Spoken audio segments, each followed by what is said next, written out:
Hi friends, welcome to Renna வீட்டு சமையல். இன்றைக்கி என்ன சமையல் பார்க்க போகிறோன்னா, மாங்காய் போட்ட பாறை மீன் குழம்பு கூடவே நல்ல முறுமுறுப்பான நெத்திலி மீன் சில்லி தான் பார்க்க போகிறோம்.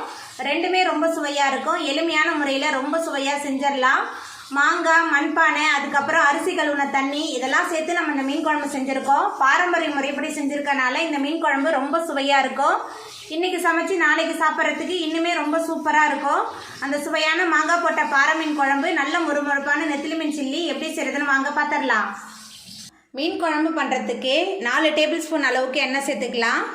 எண்ணெய் சூடாகி வரட்டும். எண்ணெய் சூடாயிட்டு இதில் 1 ஸ்பூன் அளவுக்கு கடுகு சேர்த்துக்கலாம். கூடவே 1.5 டேபிள் ஸ்பூன் அளவுக்கு வெந்தயம் சேர்த்துக்கலாம். கடுகு வெந்தயம் ரெண்டுமே நல்லா பொரிய ஆரம்பிச்சிருச்சு. கொஞ்சமாக கருவேப்பிலை சேர்த்துக்கலாம். கூடவே 10 பல் பூண்டு சேர்த்துக்கலாம். அதுக்கப்புறமா 20 சின்ன வெங்காயம் சேர்த்துக்கலாம். சேர்த்துட்டு நல்லா வதக்கி விட்டுடலாம். வெங்காயம் பூண்டெல்லாம் நல்லா வதங்கணும், நல்லா வதக்கிடலாம்.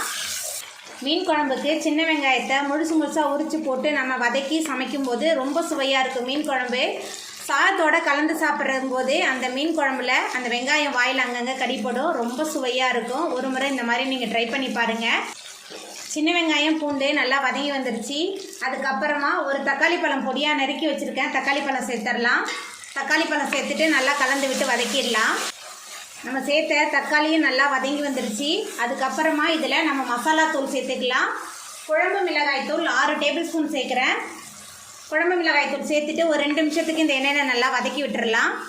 மசாலா தூள் சேர்த்துட்டு நல்லா கலந்து விட்டு வதக்கியாச்சு. அதுக்கப்புறமா பெரிய லெமன் சைஸ் புளியை தண்ணியில் ஊற வச்சு கரைச்சி வச்சுருக்கேன். புளி தண்ணி சேர்த்துக்கலாம். மாங்காய் வேறு சேர்க்க போகிறோம், அதனால் புளி தண்ணியெலாம் நீங்கள் பார்த்து சேர்த்துக்கோங்க. புளி தண்ணி சேர்த்தாச்சு. அதுக்கப்புறமா அரிசி கழுவுன தண்ணி சேர்த்துக்கலாம். தண்ணி சேர்த்துட்டு நல்லா கலந்து விட்டுடலாம். அரிசி கழுவுன தண்ணியை பயன்படுத்தி நம்ம மீன் குழம்பு சமைக்கும்போது மீன் குழம்பு நல்ல சுவையாக இருக்கும். தண்ணி, அரிசி கழுவுன தண்ணிலாம் சேர்த்துட்டு நல்லா கலந்து விட்டாச்சு. எல்லாமே சேர்ந்து நல்லா கொதிச்சு வரட்டும். குழம்பு கொதி வர ஆரம்பிச்சிருக்கு. அதுக்கப்புறமா இதில் நம்ம கல்லுப்பு சேர்த்துக்கலாம். கல்லுப்பு சேர்த்துட்டு குழம்பு நல்லா கொதித்து எண்ணெய் பிரிஞ்சு வரட்டும். மீன் குழம்பு நல்லா கொதிக்க ஆரம்பித்து எண்ணெயெல்லாம் பிரிஞ்சு வந்துருச்சு.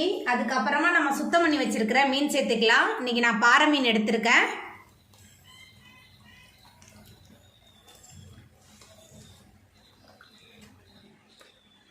மீன் சேர்த்துட்டு நல்லா கலந்து விட்டுறலாம். மீன் நல்லா வெந்து வரட்டும். மீன் சேர்த்து பாறை மீன் குழம்பு நல்லா கொதிக்க ஆரம்பிச்சிருச்சு. அதுக்கப்புறமா நறுக்கி வச்சுருக்கிற ஒரு ஒட்டு மாங்காய் சேர்த்துக்கலாம். மாங்காய் சேர்த்து மீன் குழம்பு செய்யும்போது மீன் குழம்பு நல்ல சுவையாக இருக்கும். அதுவும் மண்பானையை பயன்படுத்தி நம்ம செஞ்சுருக்கோம். மாங்காய் சேர்த்துட்டு நல்லா கலந்து விட்டுறலாம். மாங்காய் சேர்த்துட்டு நல்லா கலந்து விட்டாச்சு. அதுக்கப்புறமா ஒரு மூடி போட்டு வச்சிடலாம். மீன், மாங்காய் ரெண்டுமே சேர்ந்து நல்லா கலந்து வெந்து வரட்டும். மீன், மாங்காய் சேர்த்து பாறை மீன் குழம்பு நல்லா கொதிக்க ஆரம்பிச்சிருச்சு. ரொம்ப சுவையான மண்பானையை பயன்படுத்தி செஞ்ச மாங்காய் போட்ட பாறை மீன் குழம்பு சூப்பராக ரெடி ஆகிட்டு இப்போ நம்ம அடுப்பு ஆஃப் பண்ணிடலாம்.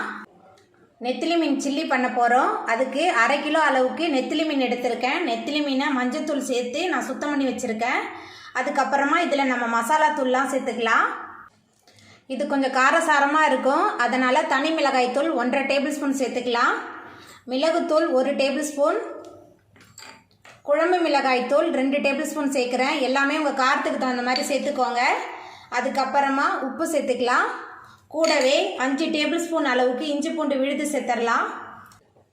சேர்த்துட்டு எல்லாத்தையும் நல்லா கலந்துடலாம். மசாலா தூள், உப்பு, இஞ்சி பூண்டு விழுது எல்லாமே இந்த மீனில் நல்லா கலந்து வரணும். எல்லாத்தையும் சேர்த்துட்டு முதல்ல நல்லா கலந்து வச்சிடலாம். இன்றைக்கி நான் கொஞ்சம் காரசாரமாக தான் செய்ய போகிறேன். ஏன்னா இந்த பனிக்காலம், மழை காலத்துலலாம் கொஞ்சம் காரமாக சாப்பிட்டா தான் தொண்டைக்கு கொஞ்சம் இதமாக இருக்கும். அதனால தான் மசாலா தூள்லாம் கொஞ்சம் அதிகமாக சேர்த்து செய்கிறேன். நம்ம சேர்த்த மசாலா தூள்லாம் நெத்திலி மீனில் நல்லா கலந்துருச்சு. அதுக்கப்புறமா இதில் மாவு பொருட்கள் சேர்த்துக்கலாம். அரிசி மாவு 2 டேபிள் ஸ்பூன் சேர்க்குறேன். அதுக்கப்புறமா சோள மாவு 5 டேபிள் ஸ்பூன் சேர்த்துக்கலாம். அரிசி மாவு குறைவாகவும் சோள மாவு அதிகமாகவும் எடுத்துக்கணும். அப்போ தான் நல்லா மொறுமொறுப்பாக வரும் சில்லி. இப்போ மாவு பொருட்கள்லாம் சேர்த்துட்டு நல்லா கலந்து வச்சிடலாம். மாவு பொருட்கள்லாம் சேர்த்துட்டு நல்லா கலந்து விட்டாச்சு. அதுக்கப்புறமா கொஞ்சமாக புளி தண்ணி சேர்த்துக்கலாம். புளி தண்ணிக்கு பதிலாக எலுமிச்சை பழத்தோட சாறும் சேர்த்துக்கலாம். புளி தண்ணி சேர்த்துட்டு மறுபடியும் நல்லா கலந்து வச்சிடலாம். புளி தண்ணி எல்லாமே சேர்த்துட்டு நல்லா கலந்து வச்சாச்சு. அதுக்கப்புறமா ஒரு மூடி போட்டு வச்சிடலாம். 1 மணி நேரம் மீன் மசாலாவில் நல்லா ஊறி வரட்டும். மீன் மசாலா சேர்த்து ஊற வச்சு 1 மணி நேரம் ஆயிடுச்சு. மீனில் மசாலாலாம் நல்லா ஊறி வந்துடுச்சு. இப்போ இதை எண்ணெயில் போட்டு நம்ம பொரிச்சு எடுக்கலாம். ஆனால் நம்ம பொரிக்கும் போது மசாலா கொஞ்சம் கூட உதிராமல் வரும். நெத்திலி மீன் சில்லி பொரிக்க போகிறோம். அதுக்கு முதல்ல எண்ணெய் சேர்த்துக்கலாம். எண்ணெய் சூடாகி வரட்டும். நெத்திலி மீன் சில்லி பண்ணுறதுக்கு எண்ணெய் சூடாகி வந்துட்டு அடுப்பை மிதமான தணலில் வச்சு நம்ம மசாலா தடவி வச்சுருக்கிற நெத்திலி மீன் சேர்த்துக்கலாம். ரொம்ப சுவையாக இருக்கும். குழந்தைங்க இந்த நெத்திலி மீன் சில்லியை ரொம்ப விரும்பி சாப்பிடுவாங்க. பொரிக்க பொரிக்க காலியாகிடும்.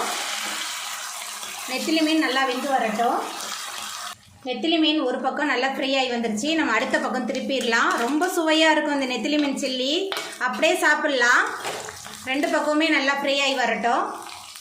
நெத்திலி மீன் சில்லி ரெண்டு பக்கமுமே நல்லா வெந்து வந்துருச்சு. இப்போ நம்ம எடுத்துடலாம்.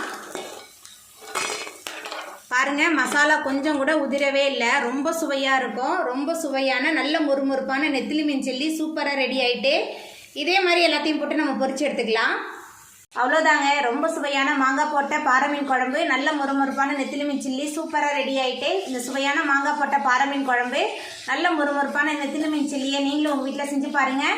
இந்த வீடியோ உங்களுக்கு பிடிச்சிருந்தா லைக் பண்ணுங்கள், ஷேர் பண்ணுங்கள், கமெண்ட் பண்ணுங்கள், சப்ஸ்கிரைப் பண்ணுங்கள். அப்படியே பக்கத்தில் உள்ள பெல் பட்டனையும் கிளிக் பண்ணிடுங்க. நன்றி.